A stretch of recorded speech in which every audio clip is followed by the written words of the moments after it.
Alkisah hiduplah sepasang suami istri yang memiliki harta kekayaan berlimpah ruah. Namun, sepasang suami istri tersebut mempunyai karakter yang sangat berlawanan dalam menyikapi harta yang mereka miliki. Jika sang suami memiliki sifat yang sangat bakhil terhadap harta kekayaannya, si istri justru sebaliknya, tipe orang yang sangat bermurah hati kepada orang lain. Sang suami merupakan tipe orang yang teramat kikir sampai-sampai terhadap segala hal yang remeh-temeh pun akan ia perhitungkan. Setiap uang yang dikeluarkan oleh si istri pasti akan dipertanyakan dan dipertimbangkan sang suami, walaupun hanya untuk persoalan-persoalan sepele. Karena begitu kikirnya sang suami, keduanya sering bertengkar mulut sampai tegang.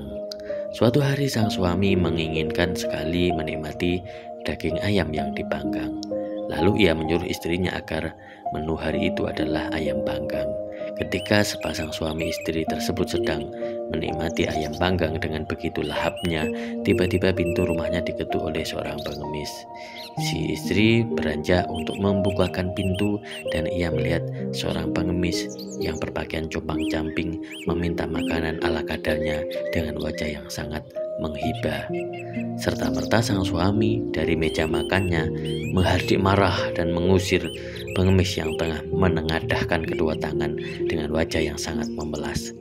Si istri tidak tega dan menegur suaminya agar berlaku lemah lembut serta sudi kiranya memberikan sedikit makanan kepada pengemis yang papa itu.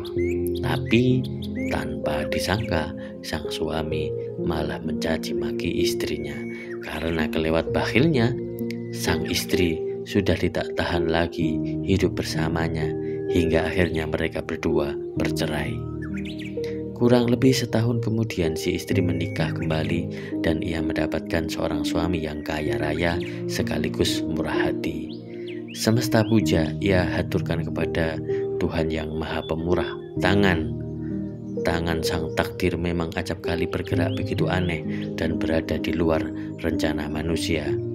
Hingga suatu hari sang istri yang telah menikah tersebut tengah menikmati ayam panggang bersama suaminya. Tiba-tiba saja datang seorang pengemis dengan tubuh kurus kering dan pakaian amat lusuh yang sudah menebar bau tak sedap, meminta makanan secukupnya. Serta-merta sang suami menyuruh istrinya untuk memberi beberapa potong ayam panggang yang terhidang di hadapannya kepada si pengemis tersebut. Si istri mengambil beberapa potong ayam panggang dan melangkah hendak memberikannya kepada si pengemis tersebut. Ketika ia hendak mengulurkan tangannya untuk menyerahkan daging ayam yang dipanggangnya, alangkah terkejutnya si istri menyaksikan wajah si pengemis tersebut dari dekat. Ternyata pengemis tersebut adalah mantan suaminya yang pertama yang terkenal dengan kebakhilannya. Segera saja ia menyerahkan daging panggang ayam tersebut seraya bertanya, "Apa gerangan yang mengantarkan engkau menjadi berubah begini? Bukankah dulu engkau seorang saudagar yang sangat kaya raya?" Si pengemis tersebut menerawang jauh dan berkata dengan nada gemetar, "Demi Allah, aku memang suami pertamamu dulu yang kaya raya. Namun kini Allah telah merubah keadaanku dengan mencabut kembali segala nikmatnya yang berlimpah ruah, karena aku tidak pernah bersyukur kepadanya." Sejurus kemudian, pengemis itu pergi meninggalkan rumah mantan istrinya tersebut dengan hati nelongso. Sebelum menggarisbawahi pesan moral kisah ini secara spesifik, mari kita perbincangkan sekilas pengertian syukur, nikmat, dan klasifikasinya. Ada beberapa definisi variatif makna syukur dari para ulama. Ada yang mendefinisikan syukur sebagai si hamba menggunakan semua nikmat yang dianugerahkan Allah kepadanya untuk berbuat sesuatu yang justru untuk itulah nikmat itu dijadikan atau dianugerahkan oleh Allah. Imam Ghazali membingkai makna syukur sebagai menggunakan nikmat untuk menyempurnakan hikmah-hikmah tersebut seperti yang dikehendaki oleh Allah, yakni taat kepada Allah. Sedangkan Imam Khomeini menjelaskan arti syukur adalah menghargai nikmat yang diberikan oleh Sang Maha Pemurah dan terlihatnya pengaruh-pengaruh penghargaan ini di hati, di lidah, dan di dalam tindakan serta gerakan tubuh. Berbagai formulasi pengertian syukur yang dipaparkan tersebut, syukur merupakan ekspresi rasa terima kasih seorang hamba kepada Tuhannya baik melalui hati, lisan, maupun melalui seluruh anggota tubuhnya atas segala nikmat yang telah diberikan. Allah menganugerahkan dengan menggunakan semua nikmat tersebut sesuai dengan tujuan nikmat itu. Jika Anda dianugerahi kesehatan yang paripurna, Anda gunakan kesehatan itu untuk mengabdi kepadanya. Dengan nikmat ilmu dan kekuasaan duniawi, Anda ajarkan orang-orang bodoh dan orang-orang yang lemah. Dan bersama kekayaan dunia, Anda tasarufkan sebagian harta Anda untuk orang-orang fakir miskin yang membutuhkan. Dengan demikian, Anda benar-benar telah menggunakan semua kenikmatan tersebut sesuai dengan tujuannya masing-masing. Dalam konteks ini, setidaknya para ulama merumuskan ada 3 cara mensyukuri nikmat-nikmat Allah. Pertama, syukur melalui hati dan pikiran. Syukur pada aspek ini dapat dilakukan dengan iman dan pengakuan bahwa segala karunia baik materi maupun non-materi adalah dari Allah dan menjalankan hidup berdasarkan keyakinan ini. Seseorang baru dapat bersyukur secara verbal dan melalui aktivitas sehari-hari manakala ia beriman dan mengaku bahwa hidupnya, eksistensi tubuhnya, bentuk fisik dan semua kemampuannya, serta karunia dan kenikmatan yang didapatkan semuanya dari Allah. Melalui hati dan perasaan, Anda benar-benar menyadari bahwa semesta kenikmatan yang telah Anda sandang merupakan anugerah darinya. Sedangkan akal Anda betul-betul mengakui dan memahaminya melalui penalaran rasional, sehingga ungkapan syukur yang Anda haturkan bukanlah tasyakur buta tanpa kesadaran dan perasaan, melainkan sepenuhnya Anda sadari dan pahami melalui instrumen kalbu dan nalar Anda. Sebab tidak sedikit orang-orang yang melakukan syukur dan pujian kepada Tuhan bukan karena kesadaran dan pemahaman, tetapi hanya didorong gerakan rutinitas dan kebiasaan semata. Inilah yang ditunjuk oleh Allah di dalam Al-Quran. Tidaklah kamu perhatikan sesungguhnya Allah telah menundukkan untuk kepentinganmu apa yang di langit dan apa yang di bumi, dan menyempurnakan untukmu nikmatnya lahir dan batin. Quran Surat Luqman ayat 20. Kedua, syukur melalui lisan. Syukur dengan lisan adalah mengakui dengan ucapan bahwa Allah merupakan sumber nikmat sambil memperbanyak pujian kepadanya. Walaupun pujian syukur mesti ditunjukkan kepada Allah semata, bukan berarti kita tidak boleh berterima kasih kepada orang yang menjadi perantara kehadiran nikmat Allah. Secara syar'i, agama Islam menganjurkan kita untuk mengucapkan terima kasih kepada orang yang telah menyampaikan nikmat itu kepada kita. Pesan ini pula yang disampaikan oleh Rasulullah SAW. Manusia yang paling bersyukur kepada Allah adalah manusia yang paling bersyukur kepada manusia. Hadis riwayat Ahmad dan Tabrani. Namun pada aspek ini pula, setiap pujian syukur yang Anda haturkan, baik kepada Tuhan maupun ucapan terima kasih kepada sesama manusia, harus berangkat dari kesadaran jiwa dan pikiran Anda. Ketika bersyukur dengan anggota tubuh atau perbuatan, syukur dengan dimensi ini adalah melalui tutur sapa, sikap, dan tingkah laku yang sesuai dengan norma-norma agama. Aplikasi syukur pada tatanan ini juga adalah dengan menggunakan semua organ, fakultas, dan kemampuan diri kita dalam rangka merealisasikan tujuan penciptaan dan melaksanakan kewajiban penghambaan yang dikenakan kepada kita.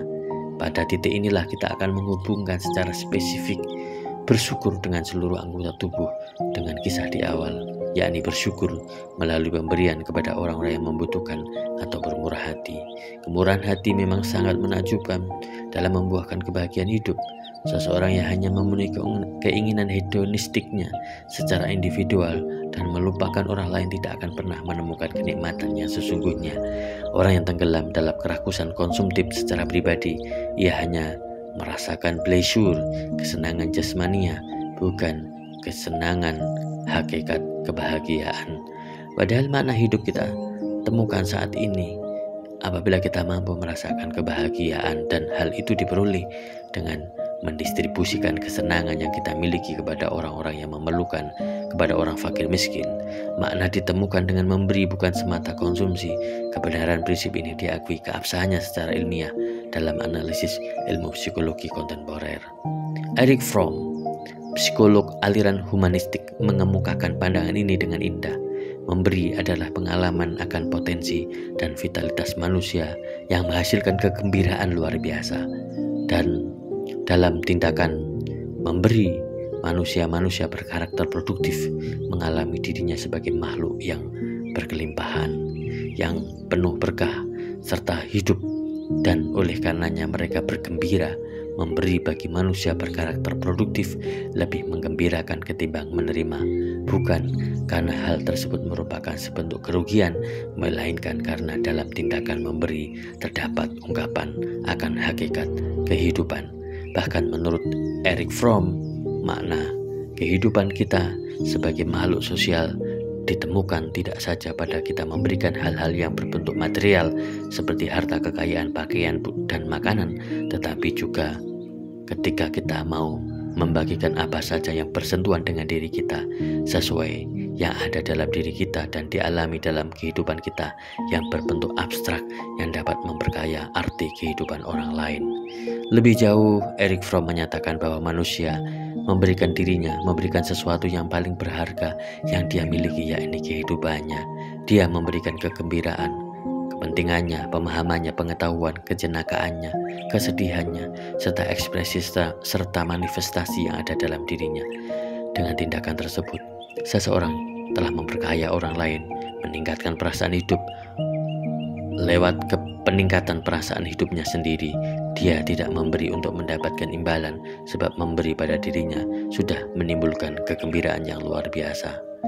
Dalam tindakan memberi tersebut, kata Erich Fromm, Anda bagaikan meniupkan secercah semangat ruh kehidupan dalam diri orang lain, yang kemudian kehidupan itu memancar kembali kepada Anda. Inilah makna aktual nasihat Rasul 15 abad lalu. Orang mukmin yang paling utama keimanannya adalah orang yang paling luhur akhlak mereka, yang merata dalam memberikan pertolongan. Hadis riwayat Ibnu Asyakir. Akhirnya jika Anda menjadi orang kaya, berpunya, orang besar, atau siapa saja Anda, bermurah hatilah kepada orang-orang yang tengah dirundung nestapa kehidupan dan menadahkan tangannya kepada Anda. Ketika seseorang mengetuk pintu rumah Anda, memohon bantuan Anda, dan menghibah sesuap nasi, seteguk air, atau sesen dua sen uang Anda, ia adalah utusan Allah yang sengaja ia kirim kepada Anda agar Anda menolongnya. Dia memang maha kuasa untuk mengangkat hamba-hambanya dari kubangan nestapa kehidupan, tetapi dia sengaja mengirimnya kepada Anda agar Anda menjadi wakilnya dalam menghapuskan setitik kelaparan umat manusia. Itu merupakan anugerah agung dari Sang Pencipta. Anda semestinya bangga dengan kepercayaan yang diberikan Allah kepada Anda. Namun, jika Anda menyia-nyiakan, menelantarkan, dan bersikap bongah kepada si miskin, sungguh Allah Maha Kuasa dan sangat mudah untuk mencabut segala kenikmatan yang telah Dia titipkan kepada setiap hambanya, termasuk diri Anda. Sungguh, kehidupan kerap kali memainkan hukum-hukumnya sendiri yang tak terjangkau oleh kekuatan nalar manusia. Diangkatnya seorang begitu tinggi hingga mencapai langit kekuasaan, namun tiba-tiba dihempaskan ke bawah sampai ke dasar kerak bumi kekalahan. Dilambungkannya seseorang sampai tersohor namanya ke seluruh pelosok santero dunia, namun tidak jarang serta merta pula dilemparkannya ke tengah-tengah lembah kesunyian sehingga sosoknya tenggelam dalam kesenyapan. Tak seorang pun sudi menyebut namanya. Dan betapa sering kita saksikan dalam kancah kehidupan ini, tangan-tangan sang takdir melemparkan sang pemberi yang pongah menjelma si pengemis yang hina dina karena enggan bersyukur kepada Tuhan. Dan sama seperti kisah di atas, jadilah Anda seperti figur yang disuarakan seorang bijak bestari 2 abad silam. Aku memuja dan melayani Tuhan yang berbentuk orang miskin, orang sakit, orang yang diabaikan, dan orang-orang yang tertindas.